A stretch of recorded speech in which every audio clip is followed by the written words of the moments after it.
Hi, this is Dr. Perry Carpenter. I'd like to thank you for taking the time to join me on this week's video.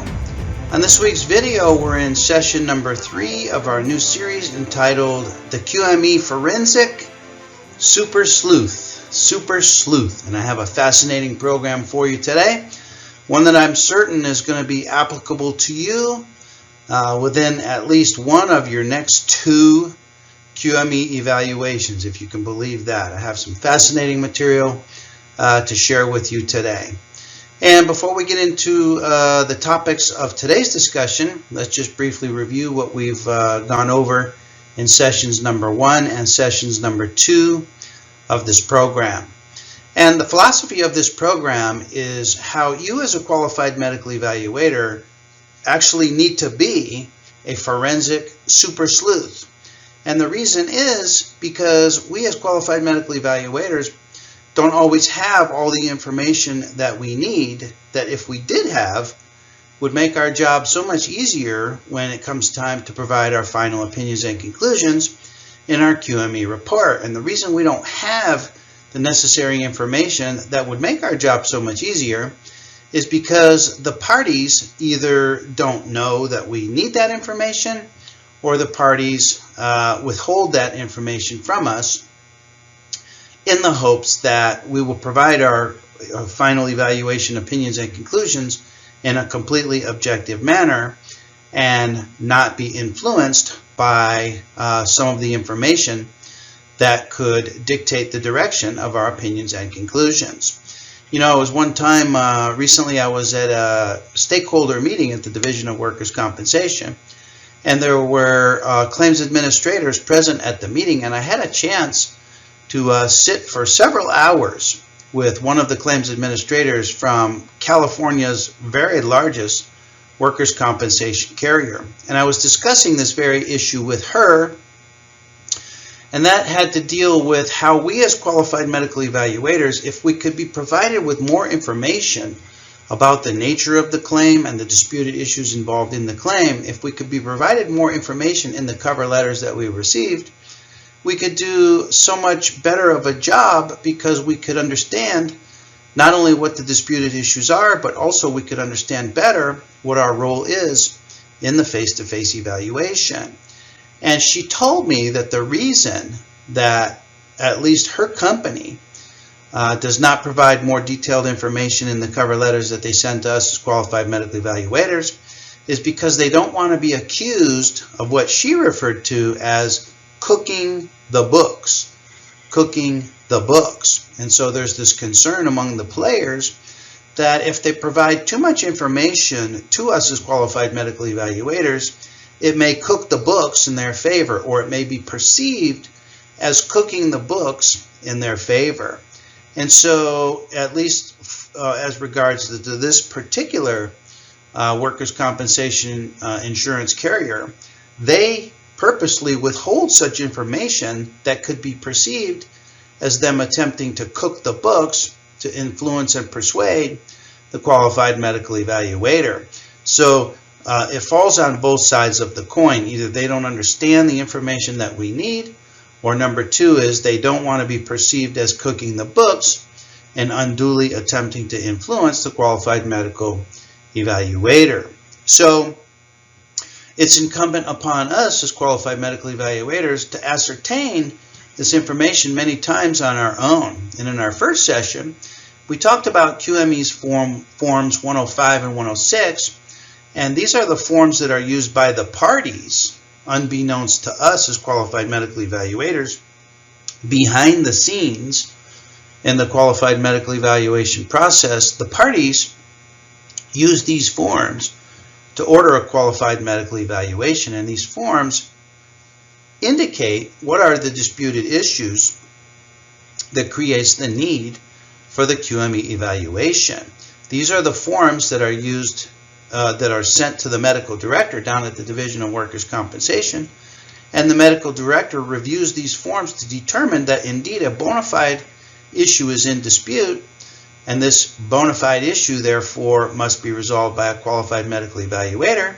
So the medical director has to be convinced that a bona fide disputed issue exists, and yet we as the qualified medical evaluators are not privy to the issue in dispute, and it would be so much more helpful for us if we could be provided this information, but we have to ascertain it on our own, and I gave you several suggestions as to how to ascertain the issue in dispute. In our last session, we went over the 3 labor codes that govern the QME panel process, which was labor codes 4060, 4061, and 4062, and I shared with you how these labor codes dictate and drive the procedures that you as the qualified medical evaluator will employ in your face-to-face interview with your examinee, in your physical examination procedures with the examinee, and in the formulation of your final opinions and conclusions in your QME report.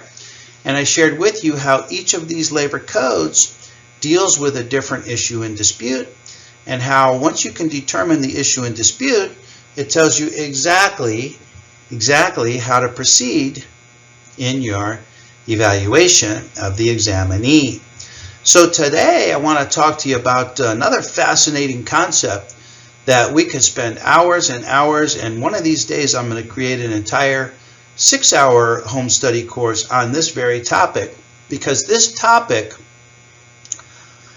probably now more than at any time in the past, this particular topic is going to be operative in the great preponderance of the cases that you'll be evaluating over the next several years at least. And this has to do with post-employment claims. Now, you may have heard of post-employment claims. You may have heard of these claims referred to as post-termination claims. But we use the term post-employment claims as a more neutral, politically correct term nowadays. These claims are referred to as post-employment claims. You may have heard of them referred to as post-termination claims, but we don't use the term termination anymore, because the termination word seems to imply that the separation of the employee from the employer was employer-driven. And only about 30% of post-employment situations are employer-driven. So to use a more neutral term that's neutral as to who actually initiated the separation, the term that's now employed is the post-employment claim. Now, you're going to be seeing any number of post-employment claims, especially if you're performing evaluations in the Southern California. This particular species of claim is now rampant throughout California, and especially in Southern California. And you're going to be encountering these types of claims. And wouldn't it be great to know that you are dealing with one of these types of claims at the time of your evaluation? If you did know such information, it would tell you exactly how to proceed in the evaluation of this particular examinee filing a claim for industrial injury after they've been separated from their employer. So we're going to talk about post-employment claims over our next 2 sessions. And for today's session, let's talk about some of the factual issues and laws that govern the filing of post-employment claims, which, if you know going into your next evaluation, it will tell you exactly what to do in that evaluation. Okay, so with that as our introduction, let's take a look today at post-employment claims as we continue in session 3 of our new program entitled the QME Forensic Super Sleuth. Okay, so let's talk about some issues related to post-employment claims. And as we're going to see, post-employment claims are going to fall into 2 basic categories. You're going to have post-employment claims for a specific incident of injury, and you're going to have post-employment claims for cumulative trauma injuries, and each of these have their own exact and specific handling in the face-to-face evaluation. Now, in order to introduce some topics related to post-employment claims, I want to draw your attention to a 2017 study from the Rand Corporation which is entitled Bringing Post-Employment Claims Back into the System.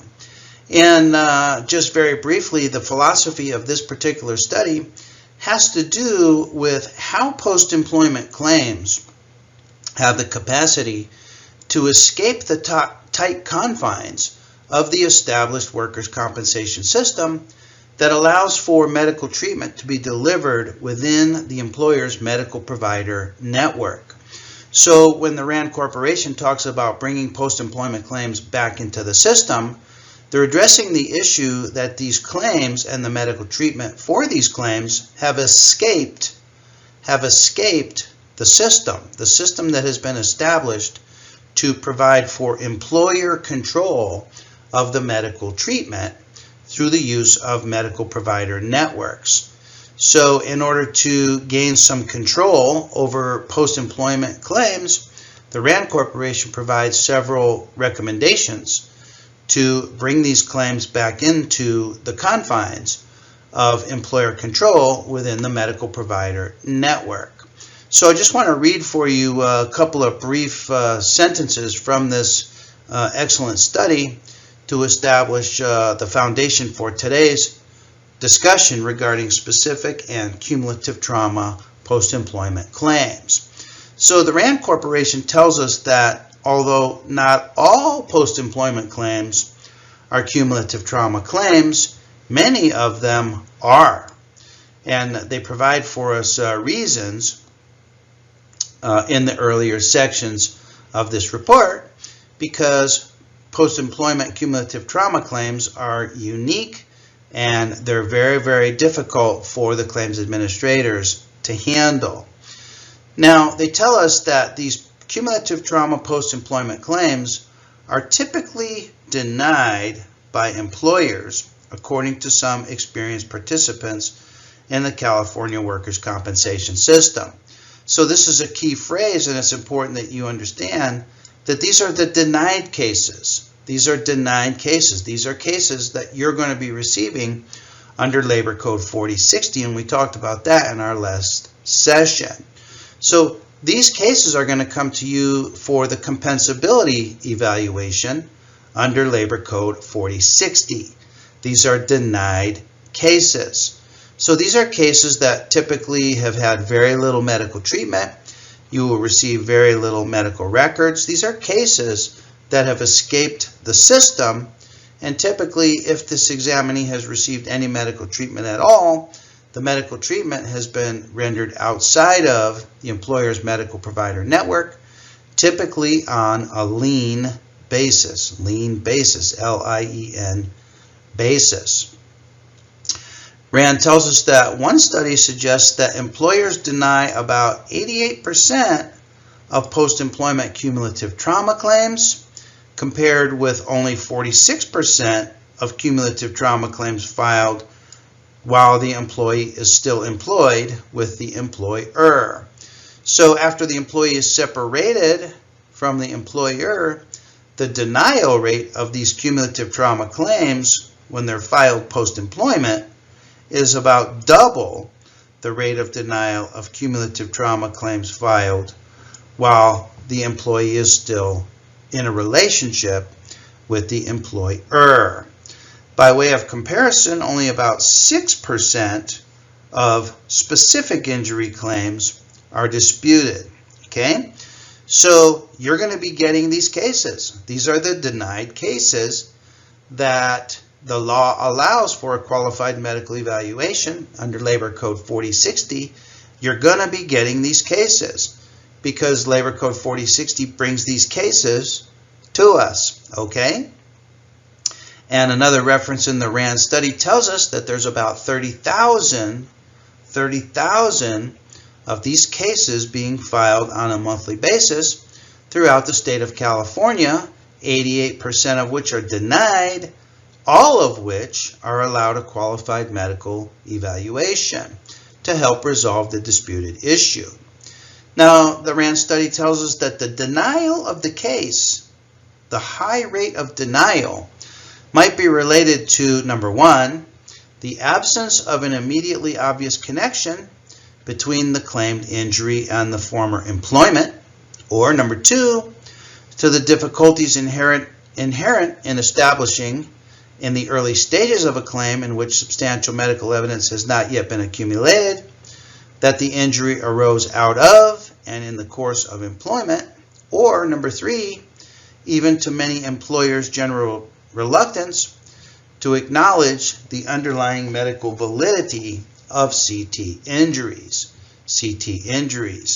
So for our purposes, it's important for us to remember and for us to refresh our memory as to what qualifies as an injury. We're going to be getting these cases for cumulative trauma injury, and it's important that we remember and refresh our own memories as to what qualifies first as a specific injury and second as a cumulative trauma injury.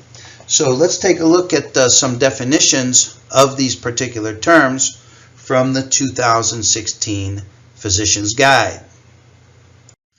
Okay, so let's reference the 2016 Physician's Guide and refresh our memories as to what constitutes an injury and what constitutes a specific injury and what constitutes a cumulative trauma injury.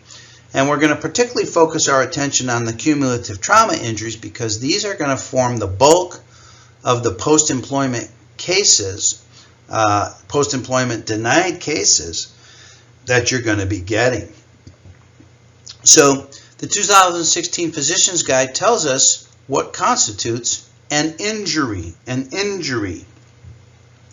So Labor Code 3208, which we're going to review in just a minute, defines injury as any injury or disease that arises out of employment, any derivative injury caused by treatment of an injury arising out of an employment. And I had recently a case where an examinee was leaving the medical office for which he was receiving treatment under the workers' compensation claim, and while merging on the freeway he was hit from behind, and that qualified as a derivative injury of the original injury. And then also any reaction to or a side effect from preventive health care that the employer provides to healthcare workers. And I had a case like this as well, where a registered nurse suffered a lower back injury while performing employer-mandated stretches prior to the beginning of the work shift, and he strained his lower back while doing these stretches, and this qualified as a reaction to preventive health care that the employer was providing to healthcare workers. Okay, so here's our definitions of injury.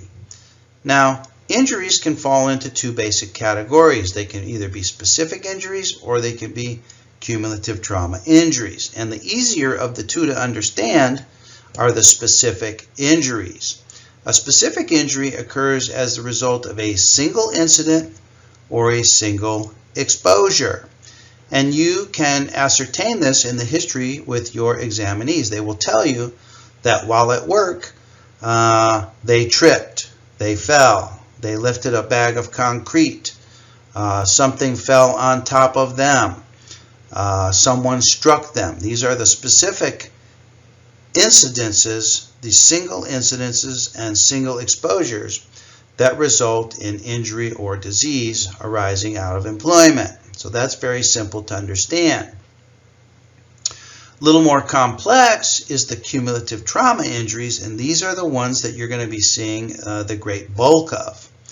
They tell us that cumulative injury results from repetitive trauma, either mental trauma or physical trauma, over a period of time. So this is repetitive trauma over a period of time. And you're going to have examinees who tell you that they worked for 20 years for the company, and over the period of time of 20 years they were exposed to repetitive, physically demanding activities that resulted in trauma and injury over a period of time. So a couple of examples: a worker who falls and injures his or her back has suffered a specific injury. A worker has a cumulative injury if, for example, he or she lifts objects regularly and as a result has developed lower back pain that gets progressively worse over time, whether the person continues to work for that employer or moves on to another job. And when they move on to another job and they file a claim against the former employer, that becomes a post-employment cumulative trauma injury claim. Okay? Now, important for us to understand is that in order for a condition, an existing medical condition, to be considered an injury, okay, so many examinees are going to present to us with medical conditions. That's not rare. More rare than conditions are injury conditions. In order for the condition to be considered an injury, it must either cause number one, disability, or number two, it must result in a need for medical treatment. So the definition of an injury is quite clear, is quite specific. The injury must either cause disability or it must result in a need for medical treatment. With regards to disability, a condition that causes no lost work time. Okay, lost work time would qualify as temporary total disability, or does not interfere with an employee's ability to work. Okay, how would we know if a condition causes an interference with an employee's ability to work? This would be an employee who has medically prescribed work restrictions and therefore is on temporary partial disability. This is temporary partial disability. Lost time from work would be temporary total disability.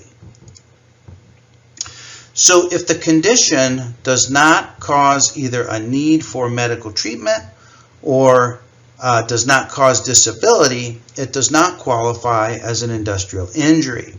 And many times with these post-employment claims, the examinee is going to come to us weeks, months, and years after their separation with the former employer with no evidence of any disability. The only evidence that they will bring to the medical evaluation is a need or a proclaimed need or an alleged need for medical treatment. So this is important for us to understand. Okay? And let's talk a little bit more about the distinctions between specific and cumulative trauma injuries. Okay, so let's read from Labor Code 3208 and start to develop the differences between specific and cumulative trauma injuries and develop the difference between the date of injury for specific versus cumulative trauma injuries. And let's start to develop the system whereby you will be receiving many of these post-employment claims, especially those of the post-employment cumulative trauma variety or species. Okay, so according to Labor Code 3208, again, they give us the definitions of specific versus cumulative trauma injuries, and within the definition of each, they reiterate the need or the standard that the condition must reach in order to qualify as an injury. So Labor Code 3208 tells us that an injury may either be a specific injury, which occurs as a result of one incident or exposure. And again, it must cause disability or the need for medical treatment. So you may have an examinee who suffered a specific incident of event at work that creates a condition within their physical body. But if that condition does not require medical treatment, if it does not cause disability, either in the form of work restrictions or temporary total disability, then that condition does not rise to the level of an injury and does not qualify as an injury under the workers' compensation system. So any condition that occurs of from a single incident or exposure at work does not qualify as an industrial injury, that condition must also either require medical treatment or cause disability. So this is important for you to remember, because not all conditions rise to the level of an injury, okay? And similarly, for cumulative injuries, those are repetitive mentally or physically traumatic activities extending over a period of time, the combined effect of which causes any disability or the need for medical treatment. So when you have an examinee coming in with a post-employment cumulative trauma claim, weeks, months, or years after the industrial injury, or after the period of exposure with the prior employer, and they've had no need for medical treatment, that condition may not rise to the level of an injury, and that's one of the determinations that you will be called upon to render in your report. Now, important for you to understand are concepts dealing with the date of injury for both specific injuries and cumulative trauma injuries. The dates of injuries for these two species of post-employment claims, the specific claim and the cumulative trauma claim, are dealt with under different labor codes. The date of a cumulative trauma injury shall be the date determined under Labor Code Section 5412, and this is critical for you to understand, whereas the date of injury for a specific injury is handled under a different section, which is 5411, and we'll discuss both of these in sequence here.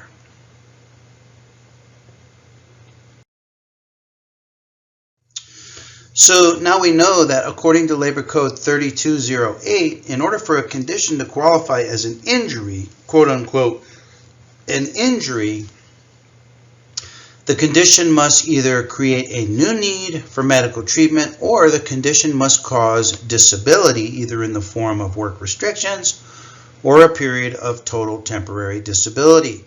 And that explains to you why in these denied cases, and this applies to many, or if not all of your denied cases, this explains to you why the pattern exists, where the examinee comes to you and tells you a history that they obtained medical treatment outside of the medical provider network by either going to an urgent care clinic, by going to an emergency room, by going to their primary care physician. They sought medical treatment, thereby establishing the need for medical treatment, okay, so that qualifies for condition number one. And then bringing back to the employer some note from the physician, the employee selected physician, some note that defines work restrictions or a period of time off work, thus establishing the disability associated with the condition. And in this way, the examinee checks both boxes by establishing, number one, the need for medical treatment, and number two, that the condition created disability. So you're going to see this over and over and over again as the examinee attempts to satisfy the requirements of Labor Code 3208 in establishing their condition as an industrial injury. Okay? So let's talk about now the dates of injury for specific injury claims compared to the date of injury for cumulative trauma injury claims. And this is from the 2016 Physician's Guide, page 11. And if you don't already have this book, I suggest you get it. It's the most recent edition of our Bible in the California Workers' Compensation System. So it tells us what is the date of injury and why is it important. They tell us that in every workers' compensation claim, it's necessary to establish a date of injury. In a specific injury, the date of injury is simply the date on which the incident or exposure occurred, and that's governed by Labor Code 5411. Whereas in a cumulative injury or occupational illness, and this is critical for you to understand, critical concept, they tell us that the date of injury is the date when the employee first suffered disability from the exposure, disability meaning interference with work, or the need for medical treatment, okay, when the employee first suffered disability from the exposure, and so two criteria here. This is criteria A, the date when the employee first suffered disability. So the examinee has to first have disability, meaning the need for medical treatment and or interference with ability to work in the form of work restrictions or total temporary disability. And so they have to first have disability, and they have to know, or they should have known, that the disability was caused by the present or previous employment. And with post-employment claims, we're dealing with the previous employment. So with a post-employment cumulative trauma claim, we're getting these claims after the employee has separated from the employer based on the contention that the employee knew or gained the knowledge that the disability that they were having was caused by the previous employment after separation from the employer. They may have suffered disability all the while. They may have had a medical need for medical treatment or interference with their ability to work even while with the prior employer, but they didn't gain the knowledge, or they didn't know that that disability was caused by the previous employment until long after the separation from the employer. So they tell us that an employee may have had symptoms resulting from the cumulative injury or the disease for a period of time, even for a period of years before the date of injury. And I want you to think about this in relation to one of the so-called occupational illnesses or occupational diseases. This makes great sense in the setting of occupational diseases. Say you have an employee who works in a coal mine and breathes in coal dust and all these inhalants over the course of a 30-year career, and then retires, and despite having an occasional cough, doesn't think much of the cough, but a couple years after retirement develops a respiratory illness such as lung cancer or valley fever or pneumoconiosis or chronic bronchitis or any of these respiratory conditions, and the examinee or the employee then goes to a medical provider, and the medical provider takes a history, learns of the history of work in the coal mine, and establishes the connection between the examinee's current symptoms and the prior exposure at work. And it's this late date, years after the separation from the employer, that the employee gains the knowledge that his condition of a chronic cough and now a worsened respiratory condition is due to the prior exposure with the previous employer. So we understand this, and this makes great sense with regards to the occupational illnesses. Well, we're also going to be getting these cases with regards to orthopedic neuromusculoskeletal conditions. And whereas it makes great sense in relation to the occupational illnesses, it may make less sense that an examinee would suffer great neuromusculoskeletal symptoms in the weeks, months, and years after the cessation of exposure with the prior employer. And it's this date of injury which relates to cumulative trauma claims, which creates the loophole in the law that allows these claims to be filed post-employment. So let's explore a little bit deeper some of these concepts related to the date of injury. Okay, so now as we get into more details regarding the date of injury of these two different types of post-employment claims, you're going to see why it is that these claims come to be denied by the claims administrator. Okay, so just to review, Labor Code 5411 tells us that the date of injury except in cases of occupational diseases or cumulative injury. In other words, in reference to the specific incidences of injury, the date of injury is that date during the employment on which occurred the alleged incident or exposure for the consequences of which, what are the consequences? The consequences of the exposure are an injury. The consequences are, number one, the need for medical treatment, or number two, disability, for which the employee is seeking benefits. Okay, they're seeking medical treatment benefits, or they're seeking work restriction or total temporary disability benefits, total partial disability benefits. Those are the consequences of the exposure. The consequences of the exposure are the injury, which is compensable for specific injury claims.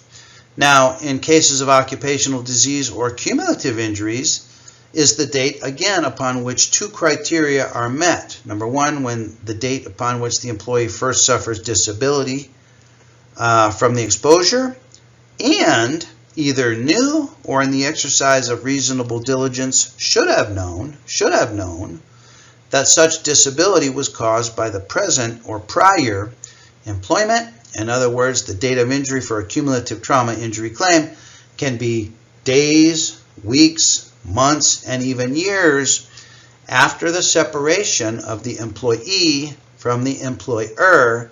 And this is exactly the type of post-employment cumulative trauma claim that you're going to be getting. The employee is going to be filing a claim long after their separation from the employer on the contention, or with the contention, that they did not know prior to the separation that their disability was caused by the previous employment, and that they only gained the knowledge of such long after their separation from the employer. Okay? So imagine this. A former employee files a claim against the former employer for a cumulative trauma injury. Okay, imagine that. This is happening at a rate of approximately 30,000 times per month throughout the state of California, according to the RAND study. So this application for a claim lands on the desk of the claims administrator. As we learned from the RAND study, approximately 88% of these claims, almost 9 out of 10 of these claims, are denied by the claims administrator. And let's review the basis in law whereupon the claims administrator obtains the authority to deny such a claim.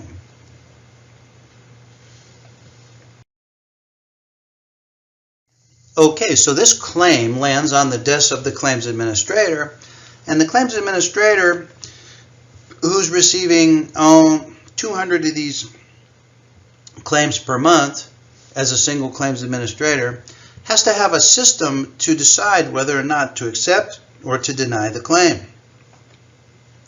They have to have a simple and quick system that allows them to either give a thumbs up or a thumbs down to the forward progress of the claim. And the system that they use rests in Labor Code 3600. And Labor Code 3600 tells us which injuries, meaning the examinee has a bona fide need for medical treatment and has bona fide disability, which injuries qualify as industrial injuries. Okay, not all injuries qualify as industrial compensable injuries.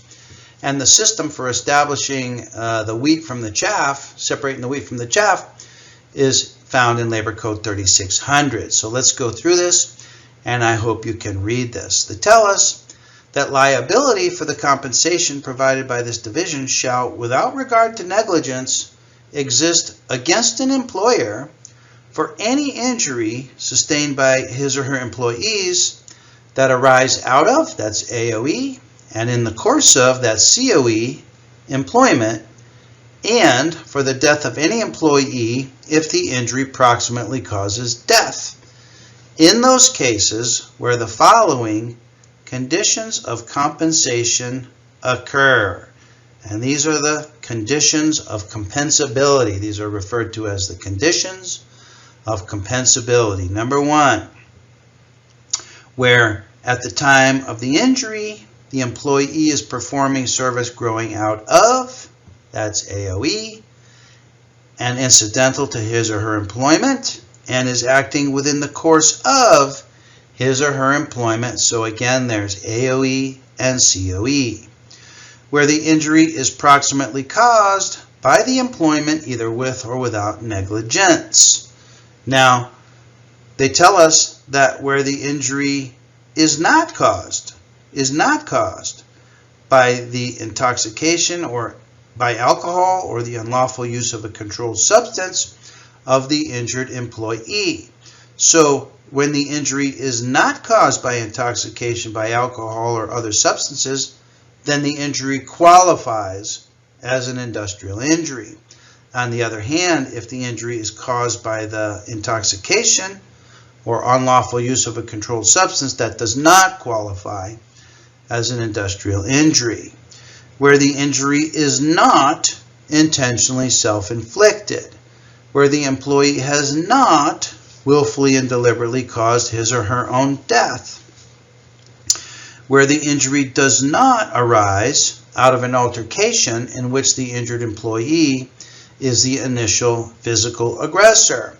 So the claims administrator is going to look at these conditions of compensation, and the claims administrator is going to ask him or herself, did this injury arise out of an altercation where the employee was the initial physical aggressor? If so, no claim for industrial injury. The claims administrator is going to look and ask him or herself, was this injury intentionally self-inflicted? If the claims administrator believes that the injury was self-inflicted, denied claim. Okay?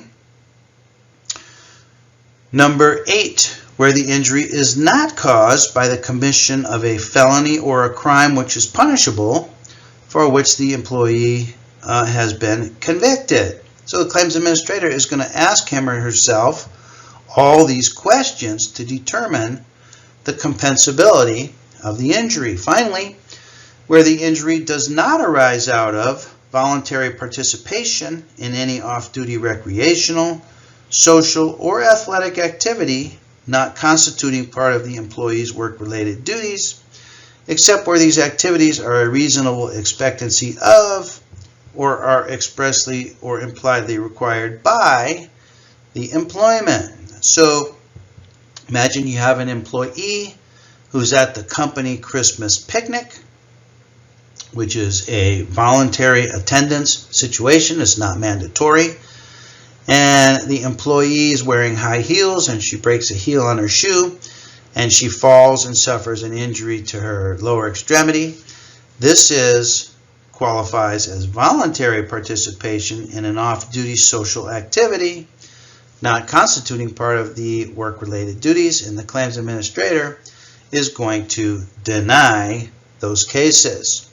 Okay, so those are some conditions of compensation liability that apply to general claims. Let's talk about some of the conditions that apply to the post-employment specific and cumulative trauma injury claims. Okay, so those are sections 2 through 9 of Labor Code 3600, which are broadly defined as the conditions of compensation liability. Now, section 10 of Labor Code 3600 deals with the post-employment claims, and this is critical for you to understand in your role as a qualified medical evaluator for these cases, especially the cumulative trauma injury cases. And we're going to discuss in great length in our next session more of the nuances of Labor Code 3600, which are important for you as qualified medical evaluators to understand. Now, as qualified medical evaluators, we're not lawyers, and we're here reviewing the laws regarding the conditions of compensation liability. So as qualified medical evaluators, we don't use the laws in providing our opinions and conclusions either for or against industrial injury in these cases.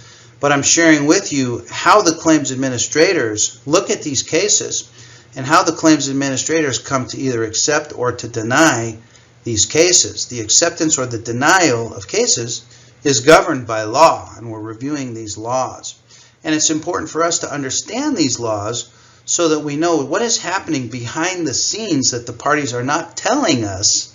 They don't tell us this information in our preparation for the examinee. They don't give us this information in the cover letters that we received out of fear of being accused, as we talked about earlier, of cooking the books. But it's important for us to understand what's going on behind the claim administratively that brings this denied claim to us for an evaluation. So let's just touch on the first section in Labor Code section 3600 section 10, and we'll get into greater detail in our next session. With regards to post-employment claims, 3600 section 10 tells us that except for psychiatric claims, so for all claims except psychiatric claims, all claims where the claim for compensation is filed after notice of termination or layoff, after the employee receives notice of an impending termination or layoff. Let's say the examinee is going to be laid off on December 1st, and they receive notification of the layoff on November 15th. When the claim for compensation is filed after notice of termination or layoff, so in this example, when the claim is filed for an injury November 16th on, which is after they receive notice of a termination or layoff, including a voluntary layoff. So the examinee or the employee tells the employer, on January 1st, I'm retiring, or I'm going to discontinue working at this company. It doesn't matter who initiates the separation, you see. The law deals with when the claim for compensation is filed. And it tells us, and the claim is for an injury occurring prior to the time of notice of termination or layoff. So the employee receives notice of termination or layoff on November 15, that they're going to be terminated or lay off on December 1st, and the employee files a claim on November 16 and claims an injury for some time back, prior to when they receive notice of termination or layoff. No compensation shall be paid. It says no compensation shall be paid. In other words, you can't file a claim for industrial injury after you receive notification of layoff or termination for an injury prior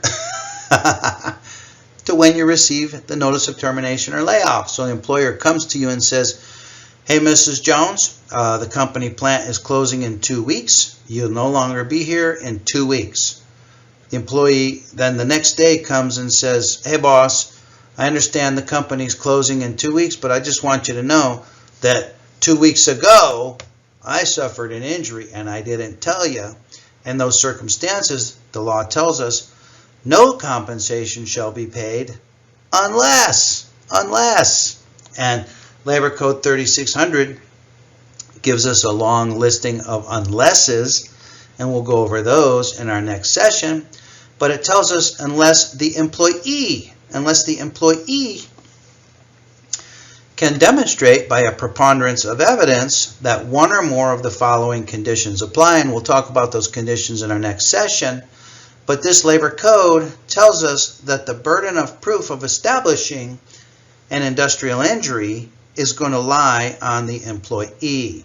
And this provides the basis for the claims administrator's authority to deny these claims. The claims administrator looks through all the conditions of compensation liability, looks through all the dates of when the notice of termination or layoff were provided, when the employee claimed the industrial injury and all that stuff.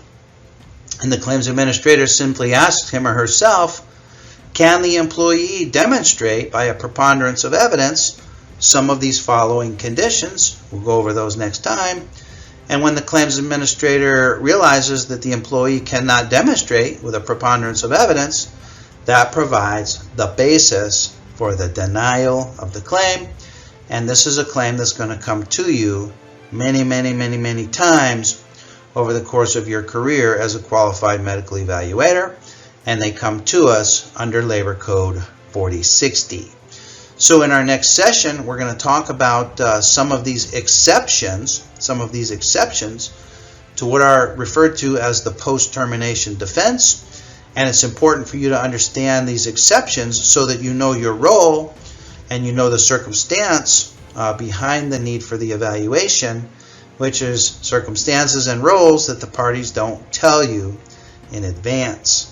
So look forward to being with you on our next session as we get deeper into the concept of post-termination claims. And for now, this is Dr. Perry Carpenter. I want to thank you for taking the time to join me on today's discussion. I look forward to being with you on our next discussion as well, as we continue our ongoing series entitled The QME Forensic Super Sleuth. For now, I'm wishing you best of success in your career as a qualified medical evaluator.